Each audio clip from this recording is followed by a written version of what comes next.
মিরপুরের সেই সকালটা এখনো মনে পড়ে ছবির মতো। ২০০৬ সালের নভেম্বর। বাংলাদেশে হালকা হালকা শীত পড়েছে, তবে বহুতল গ্রামীণ ব্যাংকের উচ্চকোটির ঘরে আতিথিয়তার ওম ঘুরঘুর করছে পোষা বিড়ালের মতো। লেখাটি আনন্দবাজার পত্রিকার অনলাইন এডিটর অনিন্দ্য জানার। রাগেন না, কথার আগে হাসেন, তিনি বাংলাদেশের মহামহর্ষি শীর্ষক প্রতিবেদনটি রোববার পত্রিকাটির অনলাইন ভার্সনে ছাপা হয়েছে। অনিন্দ্য জানার বর্ণনায় টেবিলের উল্টো দিকে যিনি বসে আছেন তার পরনে হাতি পা পাজামা এবং চেকচেক কুর্তা, উপরে একটা অফ হোয়াইট জহর কোট চাপানো। হিসেব করে দেখেছি, মিরপুরের সেই সাক্ষাতের সময় তিনি ছিলেন ৬৬, সদ্য নোবেল পেয়েছেন। তখন তাকে ঘিরে এক অলৌকিক বিভা। সারা দুনিয়ার সংবাদ মাধ্যম ছোক ছোক করছে একান্ত সাক্ষাৎকারের জন্য। সেই ভনভনে ভিড়ে আমিও গিয়ে সেঁধিয়েছি। একান্ত সাক্ষাৎকারের একটা সময়ও পেয়ে গেলাম। আসলে গিয়েছিলাম ঢাকায় ফরাসি ফুটবলার জিনেদান জিদানের সফর কভার করতে। কেন জানি না, বাংলাদেশে ডক্টর মোহাম্মদ ইউনুসকে সবাই স্যার বলে ডাকেন। তার বয়স এবং সামাজিক উচ্চতার কারণেই সম্ভবত। কিন্তু তখন স্যারকে পাওয়া বেশ দুর্ঘট ব্যাপার। প্রায় ১৯ বছর আগের কথা। সাক্ষাৎকারের বিস্তারিত মনে থাকার কথা না থাকলেও একটা বিষয় ভুলিনি। তার গ্রামীণ ব্যাংকের কাজকর্ম নিয়ে বেশ কিছু অপ্রিয় এবং চোখা প্রশ্ন করেছিলাম। তবে ইউনুস এক ছটাকও রাগেননি, মুখে হাসি ধরে রেখে জবাব দিয়েছিলেন। বিজ্ঞজনেরা বলে গেছেন, কথার আগে যারা হাসেন এবং কোনো কথাতেই রেগে যান না তারা মহর্ষি স্তরের হন। সেটা সেই ২০০৬ সালে তার সঙ্গে কথা বলতে বলতেই মনে হয়েছিল।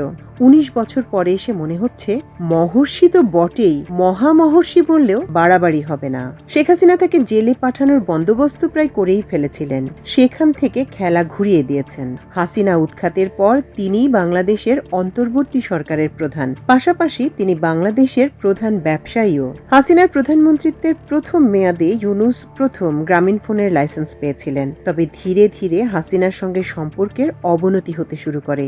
দূরত্ব এতটাই ছিল যে গ্রামীণ ব্যাংক নিয়ে ইউনুসকে শোকজ করে বাংলাদেশ সরকার।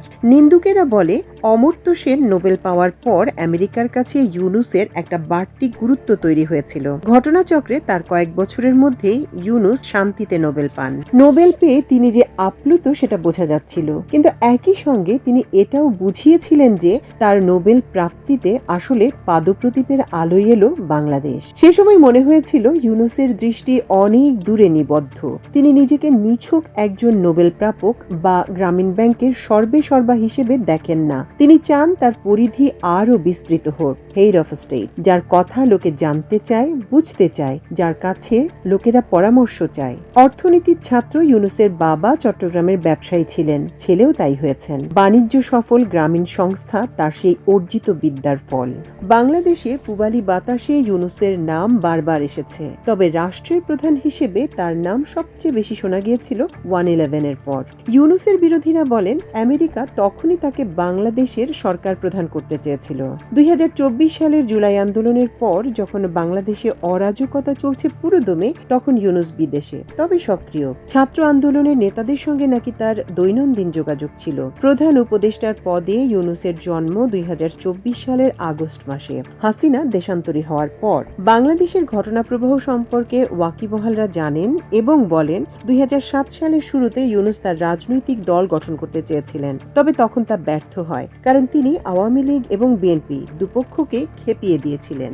কেননা তিনি মহামহর্ষি, গড়পড়তা লোকের চেয়ে তার বুদ্ধি বেশি। কোনো কিছুতেই রেগে যান না, কথার আগে হাসেন। তিনি বুঝতে পেরেছিলেন ভুল হয়েছে। ১৭ বছর পর ২০২৪ সালে ইউনুসের সেই রাজনৈতিক দলই আবার নতুন রূপে ফিরে এসেছে।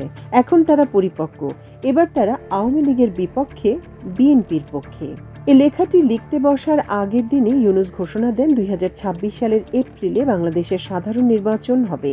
কিছুদিন আগে জাপানে গিয়ে বলেছিলেন ভোট হবে ২৬ সালের জুন মাসে, কারণ তার আগে নির্বাচনী সংস্কারের কাজ শেষ হবে না। হঠাৎ শুরুত করে পিছলে এপ্রিলে চলে এলেন। নদীমাতৃক দেশ হওয়ায় বাংলাদেশে কখনো জুন মাসের ভরা বর্ষায় ভোট হয় না। ইতিহাস বলছে আজ পর্যন্ত হওয়া ১১টির মধ্যে কেবল একবার জুন মাসে নির্বাচন হয়েছিল, তাও সাংবিধানিক বাধ্যবাধকতার কারণে। কারণে। ইউনুস ডিসেম্বর এড়িয়ে যেতে চাইছেন। তিনি বিলক্ষণ জানেন ফেব্রুয়ারির দ্বিতীয় বা তৃতীয় সপ্তাহ থেকে বাংলাদেশে রোজার মাস শুরু হয়ে যাবে, চলবে মার্চের দ্বিতীয় বা তৃতীয় সপ্তাহ পর্যন্ত। তারপর ঈদের পরই ম্যাট্রিক পরীক্ষা, তারপর ইন্টারমিডিয়েট পরীক্ষা।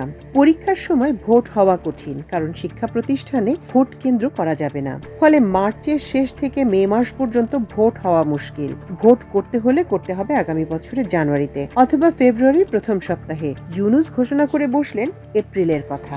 বিএনপি চেয়েছিল ভোট হোক ডিসেম্বরে, সেটা বড়জোর জানুয়ারি বা ফেব্রুয়ারির প্রথম সপ্তাহ পর্যন্ত নিয়ে যাওয়া যেতে পারে।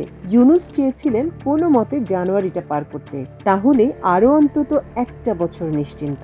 ইউনুস যখন প্রধান উপদেষ্টার পদে আসেন, একাধিক সমীক্ষা অনুযায়ী তিনি ছিলেন অবিসংবাদিত নেতা, যিনি বাংলাদেশকে দুর্নীতি, মূল্যবৃদ্ধি ও কুশাসনের গহ্বর থেকে বের করে আনবেন। তবে ডিসেম্বর জানুয়ারির সেই জনপ্রিয়তা নেমে আসে 70%, আর এখন 50%। আর এই 50%-এর কারণ বিএনপি এখনো পুরোপুরি তার বিরুদ্ধে যায়নি। ইউনুসের জনপ্রিয়তার ঘাটতির কারণ ঐতিহ্যগতভাবে আওয়ামী লীগের ভোটার হয়েও মুক্তিযোদ্ধা পরিবারের অনেকে জুলাইয়ে হাসিনা বিরোধী আন্দোলনে অংশ নিয়েছিলেন। জিনিসপত্রের লাগাম ছাড়া মূল্যবৃদ্ধি এবং ব্যাংকিং ব্যবস্থায় বিপুল ডামাডোলের ফলে তারা হাসিনার বিরুদ্ধে চলে গিয়েছিলেন। তবে হাসিনা দেশ ছাড়ার পর থেকে আগস্ট, সেপ্টেম্বর, অক্টোবর এবং নভেম্বরে যেসব ঘটনা ঘটেছে তাতে তারা হাহাকার শুরু করেছেন।